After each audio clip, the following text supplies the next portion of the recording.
Bismillahirrahmanirrahim. Assalamualaikum warahmatullahi wabarakatuh. Perkenalkan, nama saya Fatila Sintana dari Prodi PGSD kelas A1 tahun 2017. Di sini saya akan mempresentasikan mengenai penelitian yang telah saya lakukan, yaitu pembelajaran daring menggunakan pendekatan saintifik melalui media mind mapping pada materi bangun ruang untuk pemahaman siswa kelas 5 Sekolah Dasar Negeri Pakuhaji. Hal yang akan saya bahas di sini, yang pertama yaitu latar belakang mengenai alasan kenapa saya memilih judul ini yang meliputi tujuan juga. Yang kedua yaitu kajian teori yang meliputi pembelajaran daring, pendekatan saintifik, media mind mapping, materi bangun ruang, dan mengenai pemahaman konsep.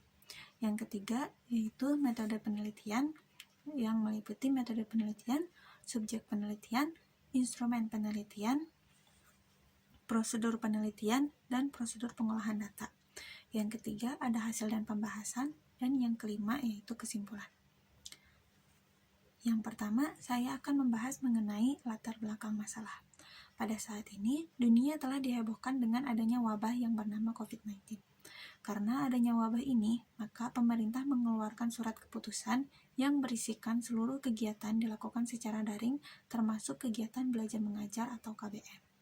Hal ini tentu merupakan tantangan bagi guru dalam mengajar. Guru harus bisa menggiring keaktifan siswa tanpa bertatap muka. Guru harus memikirkan cara bagaimana supaya siswa dapat memahami sebuah konsep pembelajaran dengan pendekatan saintifik, namun tanpa bertatap muka. Fakta di lapangan mengatakan, menurut Rahayu dan Hidayati pada tahun 2018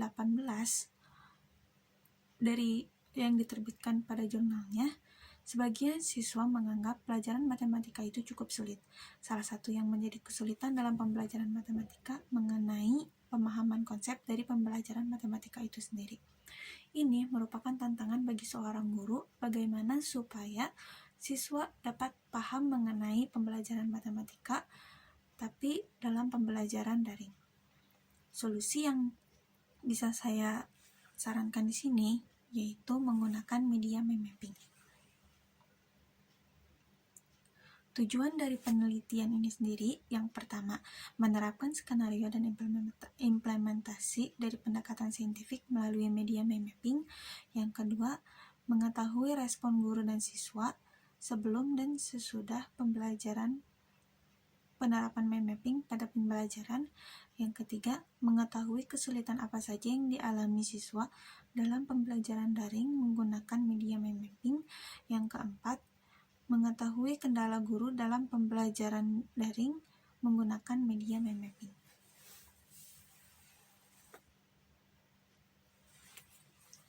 Kajian teori. Saya akan menjelaskan mengenai beberapa pengertian dari variabel penelitian saya. Yang pertama yaitu pembelajaran daring. Pembelajaran daring adalah pembelajaran jarak jauh menggunakan sebuah perangkat sebagai penunjang dan bertujuan agar standar pendidikan tetap tercapai. Yang kedua itu mengenai pendekatan saintifik. Pendekatan saintifik merupakan sebuah proses dalam pembelajaran yang membuat siswa dapat memahami mengenai konsep sebuah materi dengan proses mengamati, merumuskan, menganalisis, dan membuat kesimpulan. Yang ketiga, mengenai mind mapping. Mind mapping adalah sebuah media pembelajaran di mana setiap siswa diminta untuk mencatat dan memetakan pikirannya. Yang keempat, mengenai bangun ruang. Bangun ruang merupakan benda yang memiliki rusuk dan titik sudut. Dan yang terakhir yaitu mengenai pemahaman konsep. Pemahaman konsep yaitu kemampuan siswa untuk memahami dan menjelaskan kembali suatu konsep yang telah diberikan menjadi suatu yang lebih sederhana untuk disampaikan. Kemudian, saya akan menjelaskan mengenai metode penelitian yang saya lakukan saat itu.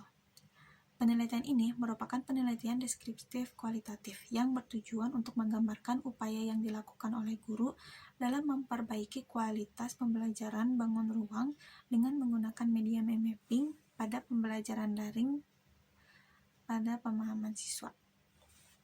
Subjek penelitian saya yaitu 20 siswa di SDN Pakuhaji.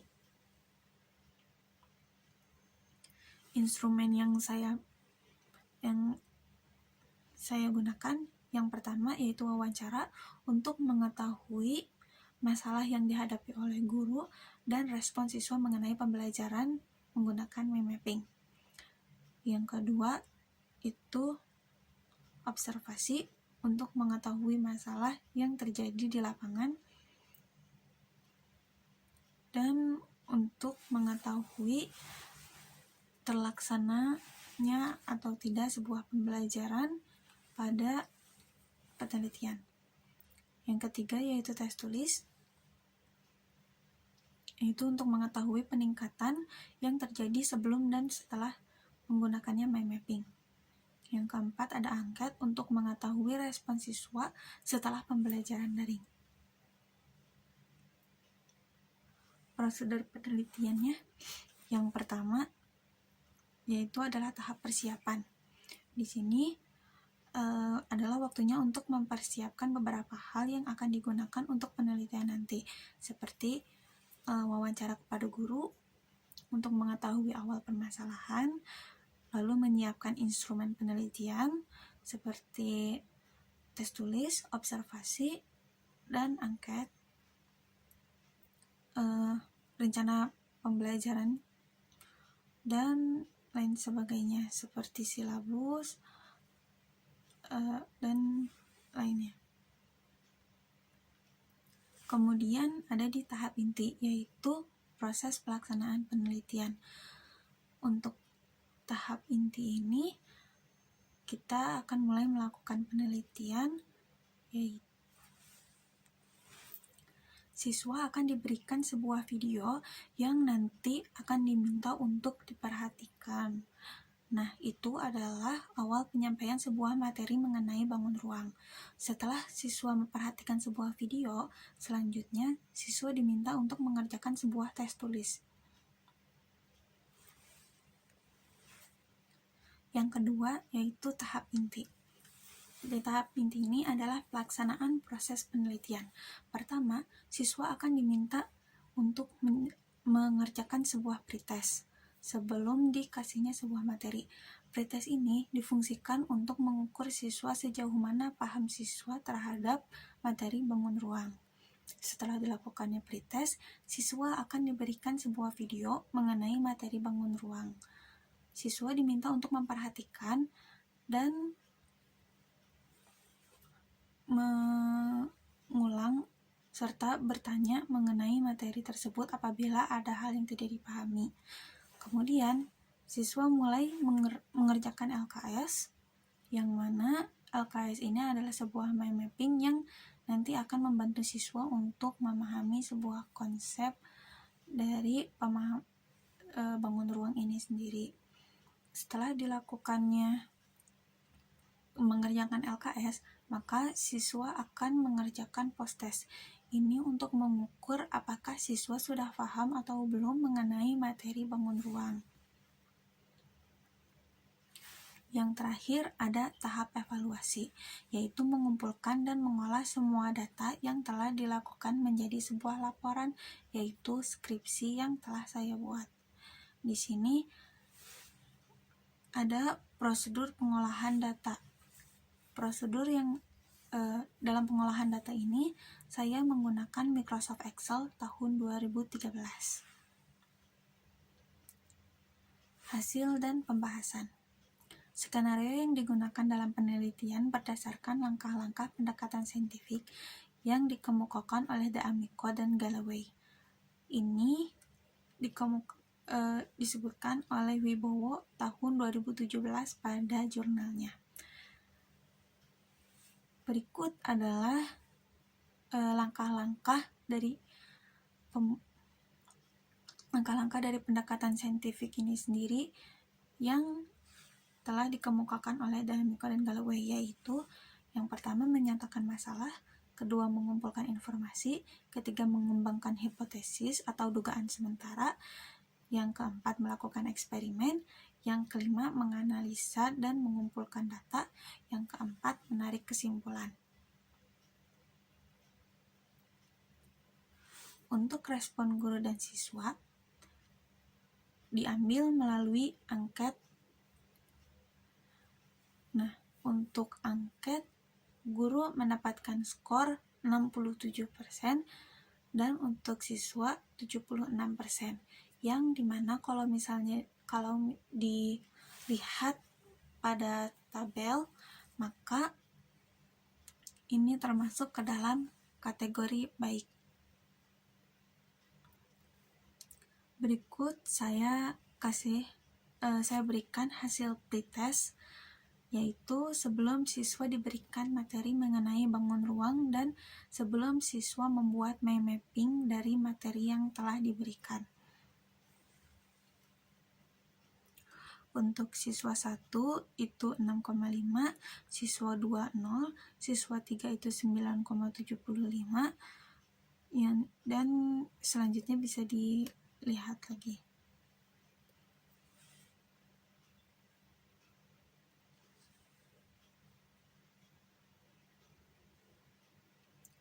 Kemudian berikut adalah hasil post-test. Kalau misalnya kita lihat tadi rata-rata hasil di post-test adalah 2,8, maka hasil di post-test ini adalah 6,6, yang artinya ada peningkatan dari pembelajaran menggunakan mind mapping ini mengenai materi bangun ruang. Setelah proses pengumpulan data, dilakukan sebuah analisis dan menghasilkan dan dapat ditarik kesimpulan mengenai kesulitan siswa. Siswa banyak melakukan kesalahan saat menghitung soal, terutama yang bukan menghitung volume sebuah bangun ruang. Jadi, semisal volumenya sudah diketahui dan siswa diminta untuk menghitung tingginya, maka siswa agak mengalami kesulitan. Ini dapat menandakan siswa belum paham mengenai konsep matematis pada bangun ruang. Siswa kesulitan saat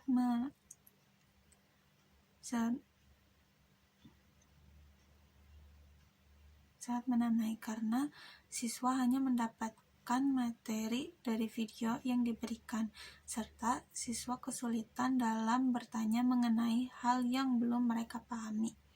Siswa terkendala dengan sinyal yang susah, mengingat pembelajaran saat ini adalah pembelajaran daring.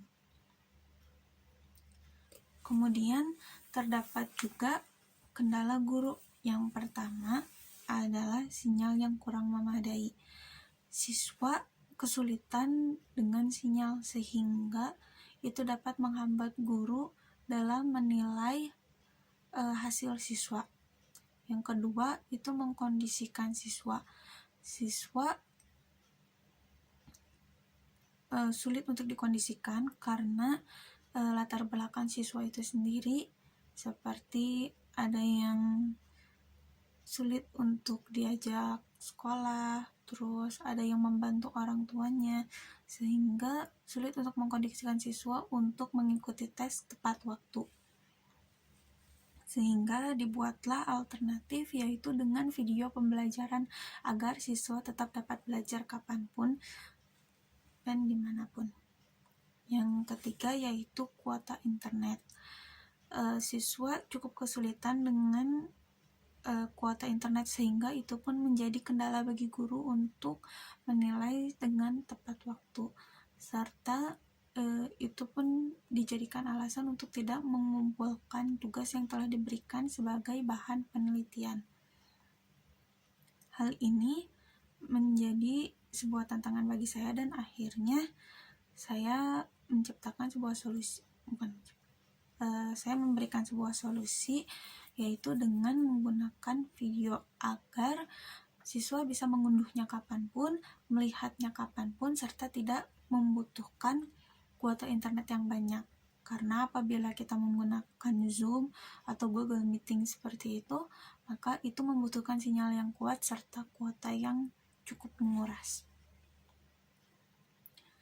Kesimpulannya, Skenario dan implementasi pembelajaran menggunakan media mind mapping untuk pemahaman siswa ini berdasarkan dengan pendekatan saintifik, yaitu menyatakan masalah, mengumpulkan informasi, mengambil hipotesis, melakukan eksperimen, mengumpulkan data, dan mengambil kesimpulan. Yang kedua, respon guru dan siswa cukup baik. Siswa menyatakan menjadi lebih paham belajar menggunakan mind mapping. Siswa juga menunjukkan respon antusias dalam belajar. Di sini, guru juga menunjukkan respon yang baik, serta guru akan menggunakan media mind mapping ini untuk pembelajaran yang lainnya juga.